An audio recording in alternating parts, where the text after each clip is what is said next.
warahmatullahi wabarakatuh. Niko ofisini, kwa hiyo nipo hapo ofisini.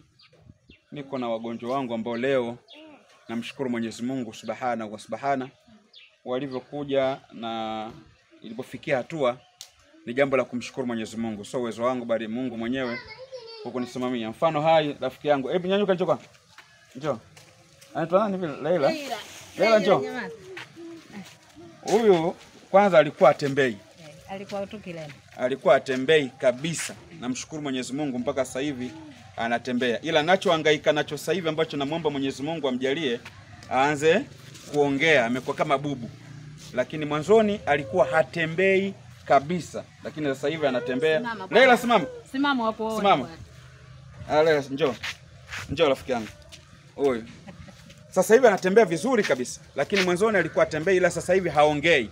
Ila inshallah taala napambana nalo na imani Mwenyezi Mungu atajalia ataanza kuongea. Bibi natakiwa utafute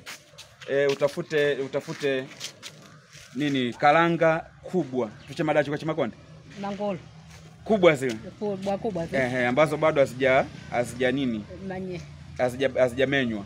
Ziwe vile vile hazijabanguliwa, sawa? Uje nazo 33.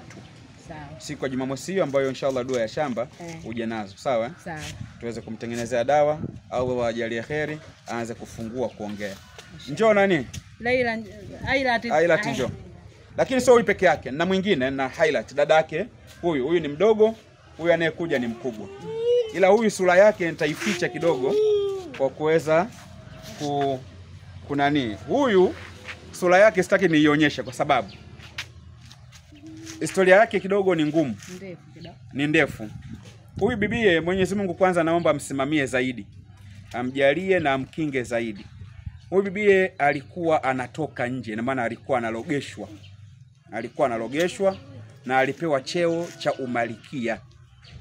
Na alipewa amri amuue mdogo wake na baba yake. Ndio hivyo?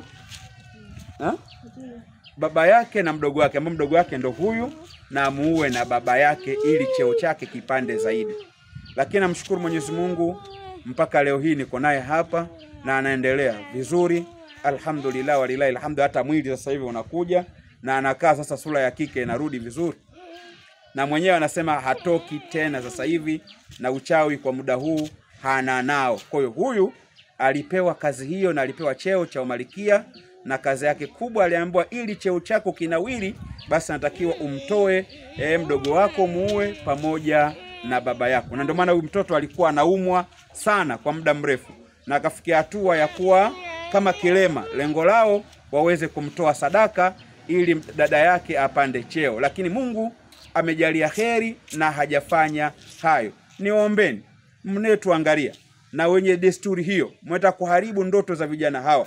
Hebu wacheni watoto waendelee na masomo yao, wacheni watoto waendelee kufocus katika yale ambayo wao wanayatarajia na kuyaona ni mazuri kwao, yanayompendeza Mwenyezi Mungu.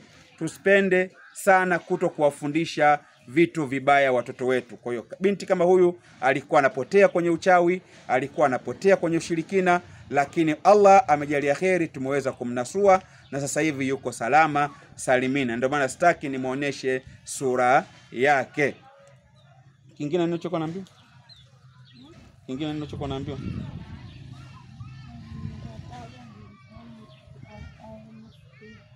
Lakini pili aliambiwa baba yake amfilisi awe maskini.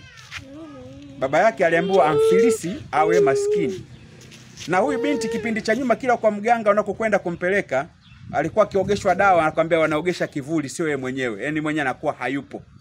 Yaani alikuwa na michezo ambayo mikubwa mno, kwamba ukimpa dawa atumie kama dawa ya kunywe, anayekunywa si yeye bali ni kivuli chake. Lakini Allah amejalia kheri, baada ya kufika hapa mambo yanakwenda vizuri kama kawaida. Inshallah nenda kakae. Lakini sio huyo, na rafiki yangu, njoo rafiki yangu, njoo.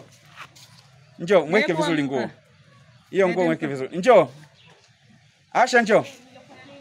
Njoo kwanza. Ndio nakupa bagia. Nakupa hela bagia. Nipe. Nakupa hela bagia. Mimi na wewe tena ndugu yangu, njoo. Ndugu yako.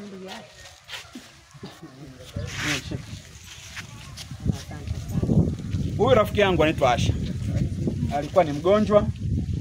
Sawa, alikuwa bado ni mgonjwa, lakini namshukuru Mungu kwa hali hii aliyokuwa nayo sasa hivi na alivyokuja ni vitu viwili tofauti. Alivyokuja alikuwa akikaa hapo hapo alipokando hapo hapo, hanyanyuki, hatembei, hali hafanyi chochote.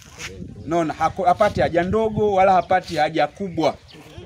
Naona mama yake anazungumza hapa, anasema iliziba sehemu ya siri. Alikuwa hapati haja ndogo, hapati haja kubwa, alipokando hapo hapo, haongei, hafanyi chochote. Lakini sasa hivi namshukuru Mwenyezi Mungu, alhamdulillah, anaongea, rafiki yangu, anatembea. Japokuwa bado tuko na mambo madogo madogo, tunamwomba Mwenyezi Mungu aweze kukaa sawa na aweze kutulia na mambo yake yaweze kwenda vizuri. Mama yake ni huyu, kwa hiyo naye anaweza kaelezea. Anasema shingoni aliziba, kulikuwa na kitu kilimbana shingoni, ndio akishindwa kula. Dawa kipenyeshwa ilikuwa natoka povu, inamwaga dawa ile ambayo inaisha. Ndio. Kwa maana sasa hivi ninashukuru, kula na kula. Ndio. Na kitu kile sasa hivi hakipo, na nikimuuliza mwenyewe anasema kitu kile sasa kimeshaondoka. Ila sasa hivi ndio ndomondo. Sasa hivi nataka ndomondo. Sasa hivi Asha bwana ananidai safari, rafiki yangu, anataka kwenda Ndomondo. Anataka kwenda kwao. Asha sasa hivi anakumbuka kwao na anataka arudi nyumbani kwao. Yote haya ni faraja ya Mwenyezi Mungu Subhanahu wa Ta'ala. Sasa nataka Ndomondo. Uende nyumbani. Kwa nashukuru jamaa, mpaka leo Asha anadai nyumbani, ni jambo la kumshukuru Mwenyezi Mungu. Kwa kweli kwa hivi alikuwa haongei. Yaani ulikuwa hujui kuongea naye, alikuwa yani alipokando hapo hapo hali afanye chochote. Lakini sasa hivi namshukuru Mwenyezi Mungu, anatembea mwenyewe, chooni anakwenda. Sasa hivi ana mtoto wake ambaye ndio huyu mdogo sana, anamnyonyesha. Unaogopa chooni? Kwa unajisaidia wapi sasa? Unajisaidia nje. Naposema chooni anaenda, maana yake zamani choo alikuwa hapati choo.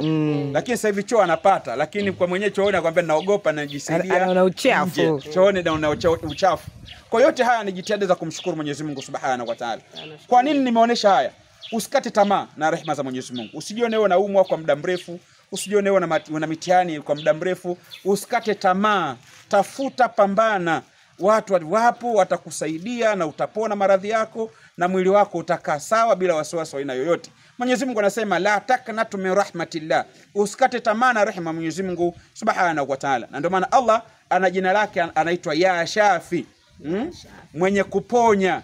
Kwa hiyo tusikate tamaa ndugu zangu. Haya yote tuliyoona hapa ni faraja miongoni mwa faraja za Mwenyezi Mungu, na ni wajibu wetu kumshukuru Mwenyezi Mungu Subhanahu wa Ta'ala. Wa ma alaina illa albalagh mubin. Wa hadha, salamu alaykum wa rahmatullahi wa barakatuh. Wa alaykum salam.